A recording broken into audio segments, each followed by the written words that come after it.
We take off from the busy San Carlos Airport.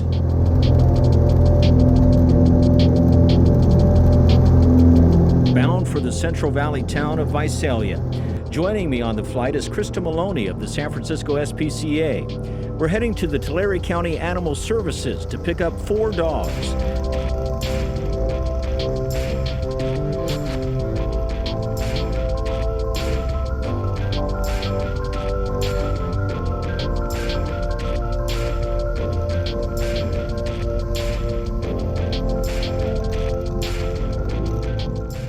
The shelter manager is there to pick us up, along with her Great Dane, Lexi. We take in between 20 and 40 dogs every single day, 6 days a week. You're kidding. Mm-hmm. 20 to 40 dogs a day? And that's not counting cats, and we have open intake of cats too. So our intake annually is around 8,000 animals with 16 staff members and 50 kennels. Where are all these animals coming from? People are just walking in and dropping them off? Yeah, either their own animals or it's strays. We have a lot of stray animals. We have a lot of really low income areas and not a whole lot of options for low cost spay and neuter.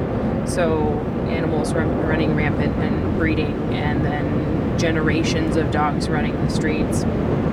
So there's a lot of loose dogs out there? A lot of loose dogs. A lot of loose dogs and a lot of dogs that are maybe not being cared for in the way that we would like them to be. Right. So every day our intake is between 20 and 40 animals. And so that means that we have to get them out as fast as humanly possible.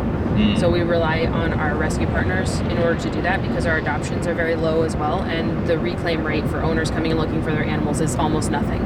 People don't come to look for their animals. We will work with people on money and waive fees and try to make it as easy as humanly possible, but people just don't come for their dogs or cats. No one comes for their cats. Very few people come for their dogs. Lexi. Come on, Lex. Go back to your bed. Come on. As many as 8,000 animals a year are dropped off here, including these 4 little ones, a pug with a missing eye. So this is one of the dogs that's going on the plane with you. Okay. Hi. Oh, hi. How are you? I'm so happy. You're a happy guy. Girl, sorry. She came in with one eye and really bad ear infections. So we started treatment on her ear infections, but she'll go to SPCA, get all of the rest of her stuff Hi. done. Yes. Yes. Oh, yes. Oh, yes. Yes. Oh, you're a good girl. Yes, you are. We're going to take a little airplane ride, and then you're going to find a new home. This one has a leg injury. This one appears to be healthy, and this one is wearing a dog cone and is also missing an eye. So we got 2 one-eyed dogs. You know what? This is the beginning of the end for you. It's a good ending, a happy ending. It can be dispiriting to work here and see this kind of suffering every day. You concentrate on the good times and concentrate on the times that we win, and by winning I mean we get the animal out alive and they're able to get any medical treatment that they need and move on to a good home.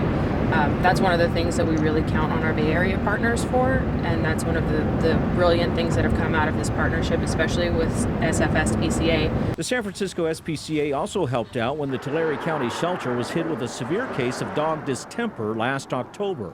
The shelter was not able to find placement for all of them, and they couldn't continue to hold them like we could. We are able to do that because we have foster homes, we have isolation facilities. The shelter in Tulare does not. The SPCA is helping Tulare and other Central Valley animal care facilities with access to vaccinations and affordable spay and neuter services. We're really trying to reach out to shelters all across the state to help them be as successful as we have been with controlling disease and having a healthy community. Back in San Francisco, we find Argos, one of the Tulare County dogs struck with distemper. Thanks to foster volunteers in the city, he's recovered and ready to be adopted. Lauren Sidley of Oakland is meeting Argos to see if he's the one she'll take home for good.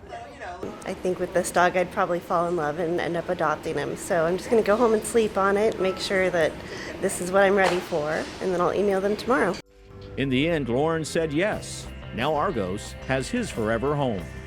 Remember this little girl with the injured leg? Her name is Chris. Unfortunately, her leg had to be amputated. But the good news is, Chris has been picked for adoption and could be in her new home soon. And more good news, the other 3 dogs I flew from Visalia are also being adopted. Pip, now named Wilson, along with One-Eyed Lisa and One-Eyed Gumdrop. They're all being adopted. Okay. Mission accomplished. Hi.